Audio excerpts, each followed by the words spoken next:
எல்லோருக்கும் வணக்கம். தெரியாதனமாக ஷேர் மார்க்கெட்டில் சிக்கிட்டனே அப்படின்னு இருக்கிறவங்களும் இருக்காங்க. ஷேர் மார்க்கெட்டாச்சு நானாச்சு ஒரு கை பார்த்துக்கிறேன் அப்படின்னு சொல்லிட்டு ப்ரொஃபஷ்னலாக ஷேர் மார்க்கெட்டை கற்றுக்கிட்டு அதில் மோதுறவங்களும் இருக்காங்க. நான் வேறு எங்கேயும் பார்த்ததில்லை. நம்ம சேனலில் நிறைய பேர் கமெண்ட் பண்ணுறவங்க எங்கெங்கேயோ போய் கோர்சஸ் படிச்சுட்டு வர்றாங்க. அவங்களே ஸ்டாக் மார்க்கெட்டை ரொம்ப அப்சர்வ் பண்ணிடுறாங்க. இந்த மாதிரி நிறையா விஷயங்களை பகிர்ந்துக்கிறாங்க. MACD அப்படின்ற இண்டிகேட்டரை வச்சுக்கிட்டு அது கூட RSI இண்டிகேட்டரை சேர்த்து பார்த்து ஏதாவது சிக்னல்ஸ் கிடைக்குதா, அல்லது சில இடங்களில் போய் கற்றுக்கிட்டு லாங் டேட்டட் ஆப்ஷன்ஸ் எல்லாம் செல் பண்ணுறது, அதனுடைய adjustment strategy, swing trading strategy நிறைய டிஸ்கஸ் பண்ணிட்டே இருக்காங்க. கற்றுக்கிட்டு வர்றதோட சரி, அதை இம்ப்ளிமெண்ட் பண்ணும்போது முன்ன பின்ன ஆகுது அப்படின்ற மாதிரி அதனுடைய பேக் டெஸ்ட்டோ அல்லது ரியல் டைம் ட்ரேடிங்னுடைய ரிசல்ட்ஸ் எப்படி இருக்குது அப்படின்னு அந்த பேக் டெஸ்டிங் வர்சஸ் ஃபியூச்சர் ட்ரேடிங்னுடைய டெஸ்டிங் எல்லாம் அவ்வளவு துல்லியமாக டேட்டா யாராவது வச்சுருக்காங்களா அப்படின்றது டவுட்டு தான். பட் அவங்களுக்கு தெரிஞ்ச பல தகவல்களை ஷேர் பண்ணிக்கிட்டு தான் இருக்காங்க. ஒரு நண்பர் கூட என்ன சொல்கிறாரு அப்படின்னாக்கா, பல அறிஞர்கள் லீடிங் என்ன செக்டர் இருக்கோ அந்த செக்டரில் யார் லீடராக இருக்காங்களோ அவங்க தான் ஒரு இன்வெஸ்ட்மெண்ட்டுக்கோ ட்ரேடிங்க்கோ ஓரளவுக்கு உகந்தவங்க அப்படின்ற மாதிரி பெரிய பெரிய அறிஞர்கள் சொல்கிறாங்க.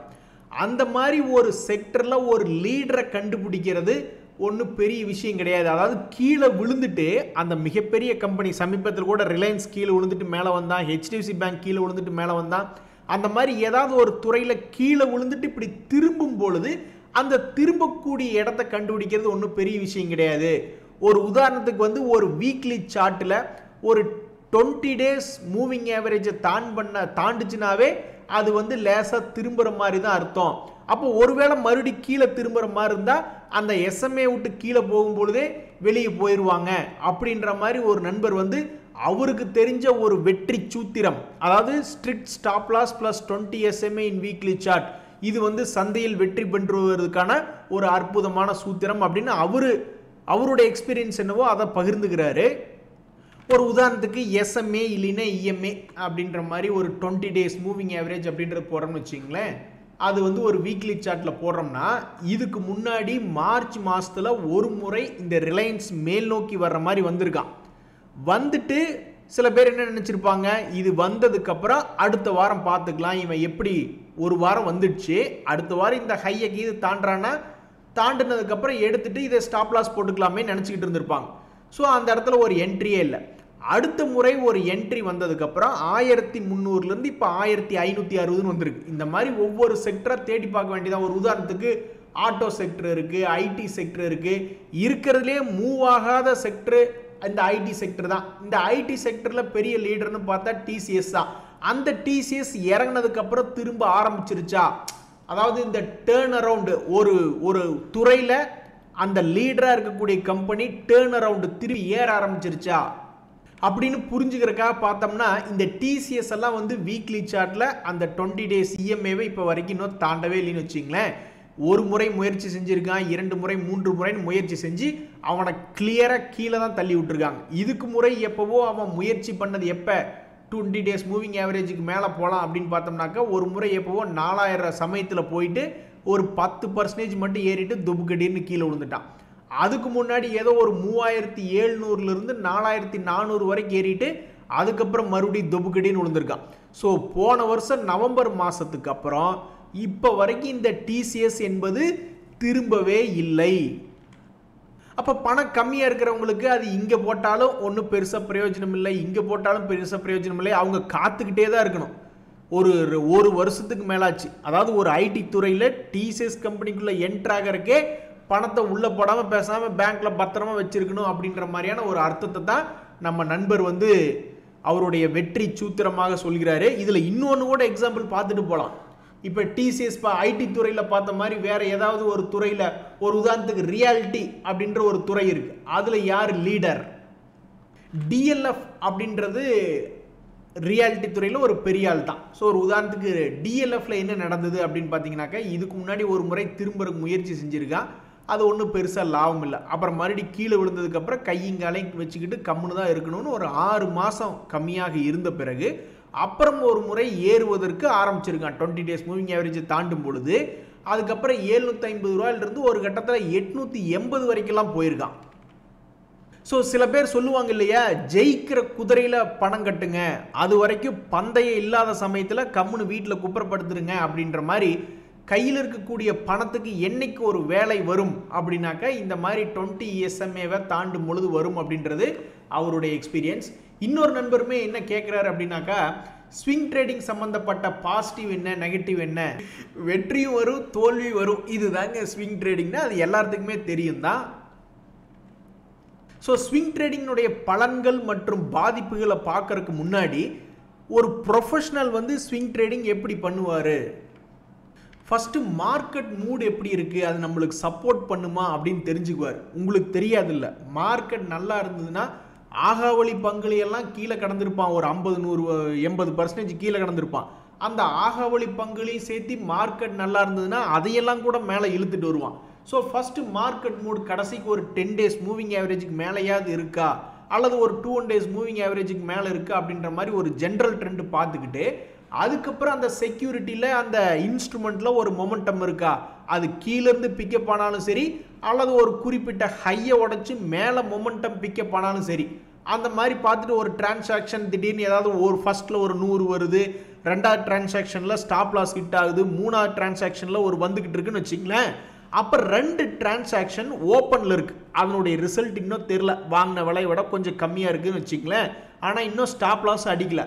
ஆனால் அப்போ வந்து மார்க்கெட்னுடைய மூடு மாறிடுச்சுன்னு வச்சிங்களேன், ஒரு புல்லிஷ் மொமெண்டம்லேருந்து ஒரு கீழே மார்க்கெட்னுடைய சப்போர்ட் இல்லைன்னா அப்போ டோட்டல் பண்ணி பார்ப்பாங்க ப்ரொஃபஷனல் ஸ்விங் ட்ரேடர்ஸ், இந்த 3 டிரான்சாக்ஷனில் இவ்வளோ பணம் வந்திருக்கு, மீதி ஓப்பனாக இருக்கக்கூடிய 2 டிரான்சாக்ஷனில் மார்க்கெட் சப்போர்ட் இல்லைன்னா அப்போ மொத்தத்துக்கு லாபம் இருந்ததுன்னா எல்லாத்தையும் க்ளோஸ் பண்ணு, மொத்தமாக அது லாபம் தானே வரும். அதுக்கப்புறம் மார்க்கெட் மூடு நல்லானதுக்கப்புறமும் மறுபடியும் செக்யூரிட்டிஸில் மொமெண்டம் வந்ததுக்கப்புறமும் அப்புறம் பார்த்துக்கலான்னு மொத்த பொசிஷனையும் அது ப்ரொஃபஷனல் ட்ரேடர் க்ளோஸ் பண்ணிடுவார்.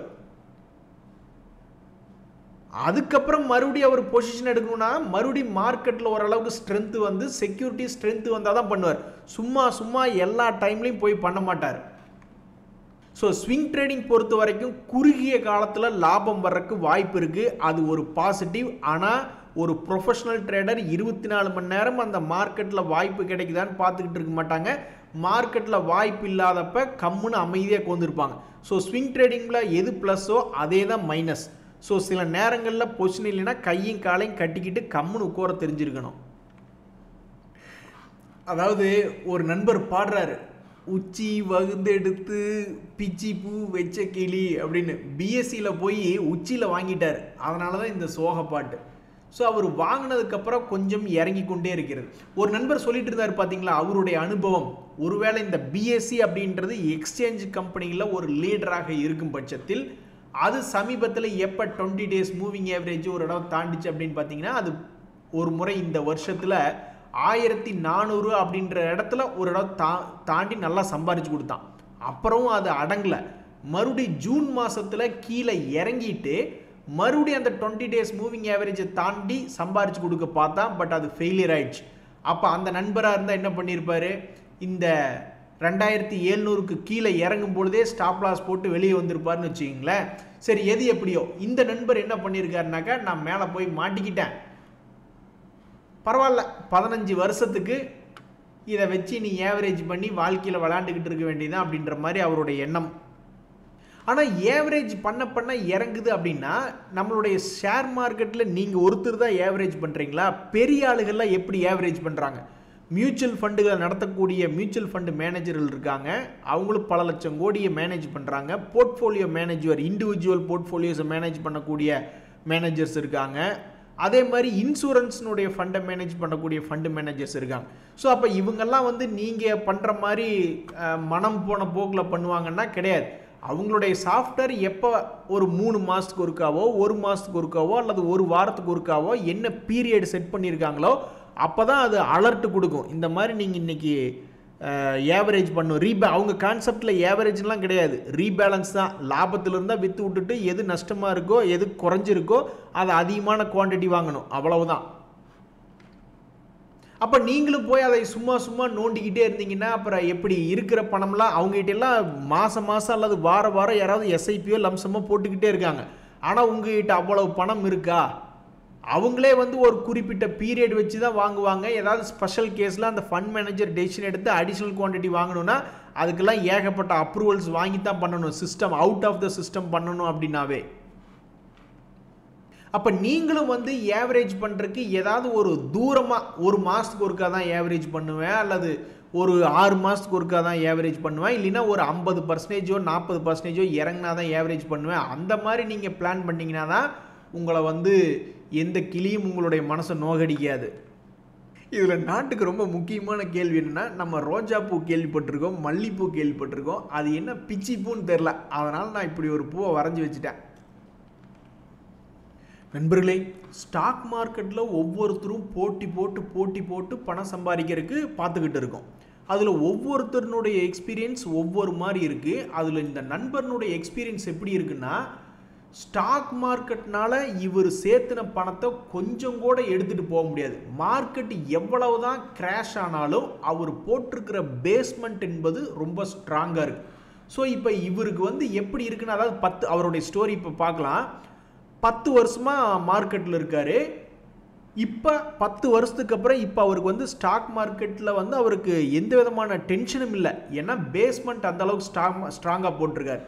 என்ன பண்ணியிருக்கார் அப்படின்றத நீங்கள் எடுத்து பார்த்தீங்கன்னாக்கா, கடந்த 10 வருஷமாக கரெக்டு தான், சும்மா கிடைக்குமா சொர்க்கம் அப்படின்ற மாதிரி 10 வருஷம் அப்படின்றது என்ன பண்ணியிருக்கார். கடந்த 10 வருஷத்தில் கொஞ்சம் கொஞ்சமாக பணம் சேர்த்தி ஃபிக்ஸட் இன்கம்ஸில், அதாவது ஃபிக்ஸட் இன்கம்னா பாண்டி எஃப்டி எல்லாம் போட்டோம்னாக்கா அதில் கீழே மைனஸ்ன்ற கான்செப்டே கிடையாது. நம்ம பணம் அப்படின்ற சேர்த்திட்டோம், போட்ட நாளிலிருந்தே ஒவ்வொரு நாளும் அதிலிருந்து நம்மளுக்கு பணம் வரவு மட்டுமே தான். ஆனால் என்ன அப்படின்னாக்கா ஒரு வருஷத்துக்கே ஒரு 7% 10% அது அந்த அளவுக்கு தான் வரும்னு வச்சிங்களேன். பட் சேர்ந்த நாள்லேருந்து அந்த மைனஸ்ன்றதே லாக் பண்ணிவிடுவாங்க. அந்த ஸ்டாப் லாஸ் அப்படின்ற கான்செப்டே கிடையாது, அங்கேருந்து மேல் நோக்கி போகிறதான். ஸோ ரிஸ்க் ரொம்ப கம்மியாக இருக்கக்கூடிய ஃபிக்ஸட் இன்கம் அப்படின்றதெல்லாம் நான் 10 வருஷமாக அக்குமுலேட் பண்ணிக்கிட்டு இருக்கேன். அதிலிருந்து வரக்கூடிய வட்டி இருக்குது பார்த்தீங்களா, இந்த வட்டியே என்னுடைய லாபம் தான். இந்த லாபத்தை கொண்டு போய் நான் ஈக்விட்டியில் போடுறேன் அப்படின்னா, அந்த ஈக்விட்டி மேலே போச்சுன்னா லாபத்துக்கு மேலே லாபம். ஒருவேளை அந்த ஈக்விட்டி குறையுதுன்னா எனக்கு என்ன லாபம் வந்ததோ அதில் பாதியாக குறையுது. உங்களுக்கு புரிஞ்சுது இல்லை? ஸோ லாபம் இந்த பணத்தை இன்ட்ரெஸ்ட்டை தூக்கி ஈக்விட்டியில் போட்டால் லாபத்துக்கு மேலே லாபம் வந்துச்சுன்னா, இல்லைன்னா இந்த லாபம் எனக்கு குறைய போகுது அவ்வளவு தானே அப்படின்ற மாதிரி. ஆனால் அவருடைய அதிர்ஷ்டம் பாருங்க, அந்த ஈக்விட்டி போர்ட்ஃபோலியோ இங்கிருந்து சிறுக எடுத்து போட்டது, அந்த ஈக்விட்டி போர்ட்ஃபோலியோவும் 50% மேலே லாபத்தில் இருக்கு. ஒரு உதாரணத்துக்கு கடந்த 10 வருஷத்தில் ஒரு 20 லட்ச ரூபா போட்டிருக்காருன்னா அதில் ஒரு 10 லட்ச ரூபா லாபம் அப்படின்ற மாதிரி ஒரு எக்ஸாம்பிளுக்கு வச்சுங்களேன். ஸோ இதனால் என்ன ஆகுதுன்னா, எனக்கு இப்போ ஸ்ட்ரெஸ்ஸே கிடையாதுங்க. இந்த புல்தடிக்கு பயில்வான் வெறும் ஒரு 500 பாயிண்ட் நிஃப்டி இறங்கினாவே பல பேர்த்தினுடைய போர்ட்ஃபோலியோவுக்கு அது ஒரு மார்க்கெட் கிராஷ் தான். சில பேர் சொல்லுவாங்க, என்னங்க 100-200 பாயிண்ட் தான் இறங்கியிருக்கு, இதெல்லாம் ஒரு மார்க்கெட் கிராஷ்னா அதை அனுபவித்து பார்த்தவனுக்கு தான் தெரியும். அது இறங்கினது என்னமோ 200-300 பாயிண்ட்டாக இருக்கும் நிஃப்டி, அங்கே போர்ட்ஃபோலியோவில் 10-20% காணாமல் போயிடும் ஒரே வாரத்துக்குள்ளே. அந்த மாதிரிலாம் நடக்குது. ஸோ அந்த மாதிரி மார்க்கெட் கிராஷ்னால எனக்கு எதுவுமே இல்லை. ஏன்னா எனக்கு கன்சிஸ்டண்ட்டாக கேஷ் ஃப்ளோ அப்படின்னு வருது, அதை எடுத்து தான் நான் ஈக்விட்டியில் போட்டிருக்கேன். ஸோ நான் கற்றுக்கிட்டது என்னென்னா, பொறுமையாக ஒரு குறிப்பிட்ட பணத்தை நம்ம பொறுமையாக நம்ம சேர்த்திட்டோம்னாக்கா அதுக்கப்புறம் நம்மளுக்கு வாழ்க்கையில் ஒன்லி என்ஜாய்மெண்ட்டு தான் அப்படின்றாப்புல. ஆமாங்க, உண்மையிலேயே நிறைய பேர் அந்த 1 கோடி டார்கெட், அந்த மேஜிக் நம்பர் அப்படின்றத தேடி போய்கிட்டு இருக்காங்க. எனக்கெல்லாம் இப்போ சமீபத்தில் ஒரு 4 வருஷத்துக்கு மேலே ஆயிருக்கு அதில் ஒரு 25% பிடிக்கிறதுக்கு. அப்போ இந்த ஒரு கோடி பிடிக்க இன்னும் 75% போகணுன்னா இன்னொரு 12 வருஷம் ஆகும். அட ஆகிட்டு போகுது. இப்போ விளையாட்டு போல் 4 வருஷம் ஓடி போகலையா, 2021 இப்போ 2025 4 வருஷம் ஓடி போகலையா, அது மாதிரி இன்னொரு 8-10 வருஷம் ஓடினதுக்கப்புறம் அன்னைக்கு நிறைய பேர் நம்மளாம் நிறைய பேர் பெரிய அளவில் இருப்போம். அதாவது ஃபைனான்ஷியல் அசட்டே ஏதாவது ஒரு மாதம் 1 லட்ச ரூபா அப்படின்றது ஒரு அது பாட்டுக்கு ஜென்ரேட் ஆகி கேஷ்ல வந்துக்கிட்டு இருக்கும்ல. என்ன இப்போ கெட்டு போச்சு 12 வருஷத்தில். இந்த நண்பர் பாருங்க, நம்மளுக்கு முன்னாடி ஆரம்பிச்சிருக்காரு. எப்படி ஒரு நல்ல அருமையான தகவல் ஷேர் பண்ணியிருக்காரு. ஸோ ஸ்டாக் மார்க்கெட்டில் பொறுமை என்பது அவசியம். கையில் இல்லாத தேவையில்லாத பணம் என்பது ஸ்டாக் மார்க்கெட்டுக்குள்ளே போடும்போது தான் மனுஷன் நிம்மதியாக இருக்க முடியும். நண்பர்களே, நம்மளுடைய நிஃப்டி வேலையை காமிச்சிட்டதுனால இப்போ மறுபடியும் பல பங்குகள் வந்து லேசாக கீழே இறங்க ஆரம்பிச்சிருக்கு. அதாவது நம்மளுடைய நிஃப்டி வந்து சமீபத்தினுடைய ஹையிலிருந்து ஒரு கன்சிடரபிளான அளவில் லேசாக கீழே இறங்கினதுனால பல பங்குகள் வந்து வேகமாக இறங்கி ஒரு 1 மந்த்லோ 2 மந்த்லோ அப்படின்ற மாதிரி ட்ரேட் ஆக ஆரம்பிச்சிட்டாங்க. இனி நிறைய பங்குகள் அந்த மாதிரி வரும். இதுக்கு முன்னாடி என்ன நடந்ததுன்னு உங்களுக்கு ஞாபகம் இருக்கா? இதே மாதிரி தான் ஒரு இடம் நிஃப்டி வந்து சமீபத்தில் சில மாதங்களுக்கு முன்னாடி இப்படி டொயங்கின்னு இறங்கினான். அப்போ வந்து பல பங்குகள் 10% இறங்கிட்டு அதனுடைய ப்ரீவியஸ் லோவெல்லாம் வராமல் டக்குன்னு 10% இறங்கி 10% ஏறிட்டான். அப்படி 10% ஏறினதுக்கப்புறம் மறுபடியும் இப்போ நிஃப்டி இறங்கினதுனால மறுபடியும் பல பங்குகள் அந்த மாதிரி இறங்கிடுச்சு. ஒரு உதாரணத்துக்கு நீங்கள் பார்த்தீங்கன்னா சமீபத்தில் இந்த டோம்ஸ் இண்டஸ்ட்ரீஸ் அப்படின்ற ஒரு பங்கு நல்லா தாங்க இருந்தது. இந்த பங்கு அப்புறம் ஏன் வீணா போனான்னே தெரில. 2024 அவன் தொடர்ந்து சம்பாரிச்சு கொடுத்துக்கிட்டே இருந்தான். அப்புறம் என்ன ஆச்சுன்னா போன வருஷம் ஆகஸ்ட் மாதம் சரியா இப்போ 1 வருஷம் கணக்கு வந்துடுச்சுன்னு வச்சிங்களேன். சரி இப்போ 1 வருஷம் ஆயிடுச்சு. அந்த 1 வருஷம் இவனால் தொடர்ந்து ஏறி சம்பாதிக்க முடியலை அப்படின்னாலும் இவன் என்ன பண்ணியிருக்கான்னாக்கா 20%, 30%, 35% இவன் என்ன பண்ணியிருக்கான், ஒவ்வொரு முறையும் வெட்டுக்கிளியாக 2-3 மாதங்களுக்குள்ளேயே இந்த மாதிரி மிகப்பெரிய ஒரு ட்ராவல் ஒவ்வொரு சப்போர்ட் லைன்லேயும் அந்த மாதிரி ட்ராவல் பண்ணிக்கிட்டே இருந்திருக்கான் இந்த டாம்ஸ் இண்டஸ்ட்ரீஸ் அப்படின்றது. ஏன்னு தெரியல. நல்லா 1 வருஷம் தொடர்ந்து லிஸ்ட் ஆனதுலேருந்து நல்லா சம்பாரிச்சு கொடுத்தவங்க தான். அதுக்கப்புறம் இந்த 1 வருஷமாக டைரக்ஷன் எடுக்க முடியல அப்படின்னாலும் ஒவ்வொரு முறையும் இறக்கத்துலேயும் ஏற்றத்துலேயும் ஒரு ஜிக்ஸாக்காக போயிட்டு வந்து கொண்டு இருக்கக்கூடிய ஒரு பங்கு தான் இந்த டாம்ஸ் இண்டஸ்ட்ரீஸ் அப்படின்றது. ஸோ இந்த பங்கு இப்போ மறுபடியும் வந்து மார்க்கெட்டு கடந்த சில நாட்களாக சுமாராக இருக்கிறதுனால தன்னுடைய வீழ்ச்சி பாதையில் வந்து விழுந்திருக்கா. இது எத்தனை வருஷத்துக்கு தான், இப்போ 1 வருஷம் ஆச்சு ஒரு குறிப்பிட்ட ரேஞ்சுக்குள்ளேயே இப்படி ட்ரேட் ஆகி, இன்னும் எத்தனை மாதத்துக்கோ அல்லது எத்தனை வருஷத்துக்கோ இதே ரேஞ்சுக்குள்ளே இருக்க போகிறான்னு தெரியல. எப்போ இவன் கீழே உடையும், எப்போ ஒரு பிரேக் டவுனோ அல்லது எப்போ ஒரு பிரேக் அவுட்டோ வரும்னு பல பேர் எதிர்பார்த்து காத்துக்கிட்டு இருக்காங்க. இந்த டோம்ஸ் இண்டஸ்ட்ரி இன்னும் 2 மாதம் அல்லது ஒரு 1.5 மாதம் கழித்து எடுத்து பார்க்கும்பொழுது எங்கே இருக்கா அப்படின்னு பார்க்குறதுக்கு ரொம்ப ஒரு சுவாரஸ்யமான பங்காக தற்போது இந்த டோம்ஸ் இண்டஸ்ட்ரீஸ் அப்படின்றது இருக்குது. சில பங்குகள்லாம் ஸ்டாக் மார்க்கெட்டில் ரொம்ப பிரபலமான பயங்கரமான ஆளாக இருப்பாங்க. சில பேர்லாம் வந்து ஸ்டாக் மார்க்கெட்டில் ரொம்ப பிரபலமாக இருக்க மாட்டாங்க. அதுக்குன்னு எல்லா பங்குகளுமே வந்து இப்படி ஸ்ட்ரெயிட் லைனில் இருக்காது. எவனாவது ஏறி இறங்கிக்கிட்டு தான் இருப்பான். பிரபலம் இல்லாத பங்குகளும் கீழே இறங்கிட்டு ஏறக்கூடிய வாய்ப்புகள் நல்லா இருக்குது. ஒரு உதாரணத்துக்கு இப்போ இந்த கோத்ரேஜ் இண்டஸ்ட்ரீஸ் அப்படின்ற பங்கு எடுத்து பார்த்தீங்கன்னு வச்சிங்களேன், பெரிய அளவில் பிரபலம் இல்லைனாலும் கிட்டத்தட்ட 38,891 கோடி மதிப்பிலான மார்க்கெட் கேபிட்டல் கொண்ட கம்பெனி தான். இது வந்து ஒரு டீசெண்டான ஒரு மார்க்கெட் கேபிட்டல் தான் ஸ்டாக் மார்க்கெட்டில். ஸோ அப்படி இருக்கக்கூடிய இந்த கோத்ரேஜ் இண்டஸ்ட்ரீஸ் கடந்த சில வருடங்களாக என்ன வேலை பண்ணிக்கிட்டு இருந்திருக்கு அப்படின்னு பார்த்தீங்கன்னா, ஒரு 50% மேலே சம்பாரிச்சு தர்றது, அப்புறம் கீழே தொப்புன்னு விழுகிறது, மறுபடியும் எந்திரிக்கிறது, இப்படி தொப்புன்னு விழுந்து இப்படி பண்ணிக்கிட்டு இருக்கான். இவனுடைய நேச்சரே இந்த மாதிரி தற்போது வரை இருக்குது. இப்படி இருக்கக்கூடிய இந்த கம்பெனி ஏன் இப்படி இருக்கான் அப்படின்னு பார்த்தீங்கன்னாக்கா, ஒரு கட்டத்தில் 400 கோடின்னு லாபம் காட்ட வேண்டியது, அப்புறம் ஒரு கட்டத்தில் 562 கோடின்னு லாபம் காட்ட வேண்டியது, அப்புறம் திடீர்னு 25 கோடி நஷ்டத்தில் காமிக்க வேண்டியது. அதுக்கெல்லாம் ஏதாவது ஒரு காரணம் இருக்குன்னு வச்சிங்களேன். அப்புறம் திடீர்னு ரொம்ப சுமாராக 164-65 கோடின்னு லாபம் கட்ட வேண்டியது, அப்புறம் மறுபடியும் 416 கோடின்னு பிக்கப் பண்ண வேண்டியது. ஸோ இப்போ அடுத்த குவார்ட்டரில் இனி 500 கோடி 600 கோடின்னு லாபம் காட்ட போகிறானா, என்ன பண்ண போகிறான்னு தெரில. பட் இப்போதைக்கு இந்த பங்கு ஒரு மாதத்தினுடைய லோ ப்ரைஸில் வந்து இப்போதைக்கு இந்த பங்கு விழுந்திருக்கு. இனி இந்த பங்கு வந்து இங்கிருந்து மேல் நோக்கி ஏறுறதுக்கு அவனுடைய ரிசல்ட் ஏதாவது சப்போர்ட் பண்ண போகுதா, அல்லது இன்னும் கொஞ்சம் சீப்பாக 800 வரைக்கும் கீழே வரக்கு அவனுடைய ரிசல்ட் சப்போர்ட் பண்ண போகுதா அப்படின்ட்டு இந்த கோத்ரேஜ் இண்டஸ்ட்ரீஸ் அப்படின்ற ஷேரை வச்சுருக்கிறவங்களாம் பார்த்துட்டு இருக்காங்க. அதே மாதிரி என்எம்டிசி ஸ்டீல்னு ஒரு பங்கு ஒரு காலத்தில் என்எம்டிசிலேருந்து பிரித்து விட்டாங்க. எப்போவுமே பிரித்து விட்ட சின்ன குட்டிகள்லாம் நல்லா இருக்குதுங்க. அந்த வகையில் இந்த என்எம்டிசி ஸ்டீலு அது பார்த்தீங்கன்னாக்கா 29 ரூபா ரேஞ்சுக்கு வந்து லிஸ்டிங் ஆகி ட்ரேட் ஆகிட்டு இருந்தது. அப்புறம் அவன் 72 ரூபா வரைக்கும் போனான். யாருன்னு ஒரு நம்ம கண்ணுனால் ஒருத்தருடைய கண்ணால் நம்ப முடியாது அப்படின்னு சொல்லுவாங்க இல்லையா, அது மாதிரி ஒருத்தரை நம்புங்க, இப்படித்தாங்க நடந்ததுன்னு நம்ம சொன்னோம்னு வச்சுங்க, ஸ்டாக் மார்க்கெட்டில் இல்லாதவங்க சத்தியமாக நம்ப மாட்டாங்க. 28 ரூபாயிலிருந்து 72 ரூபா போன பங்கு எதுக்கு மறுபடியும் அதே 32 ரூபாயில் கொண்டு வந்து விட்டாங்கன்னு தெரில. ஸோ அந்த வகையில் சமீபத்தில் 32 ரூபாயில் வந்து விழுந்துட்டு ஒரு லோ ரேஞ்ச் அப்படின்ற இடத்துல ட்ரேட் ஆகி கொண்டு இருக்கக்கூடிய ஒரு பங்கு தான் இந்த என்எம்டிசி ஸ்டீல் அப்படின்ற பங்கு. இந்த பங்கினுடைய ரிசல்ட் எப்படி இருந்தது அப்படின்னு பார்த்தீங்கன்னாக்கா, கடந்த பல குவார்ட்டர்களாக அது ஒரு லாஸ் மேக்கிங்காகவே தான் காமிச்சுக்கிட்டு இருந்தான். இந்த சமயத்தில் நம்ம போயிட்டு மிகவும் முக்கியமான செயிலு டாடா ஸ்டீல்லாம் எப்படி இருந்தாங்க அப்படின்னு போய் பார்த்தோம்னு வச்சிங்களேன், அவங்களுடைய குவார்ட்டரில் வந்து செயில்லாம் இப்போ வரைக்கும் ஒரு குவார்ட்டரில் கூட சமீபத்தில் லாஸ் மேக்கிங் பண்ணல, ஒரே ஒரு குவார்ட்டரில் மட்டும் 329 கோடி நஷ்டம் அப்படின்னு காமிச்சிருக்காங்க. அது எப்போ 2022.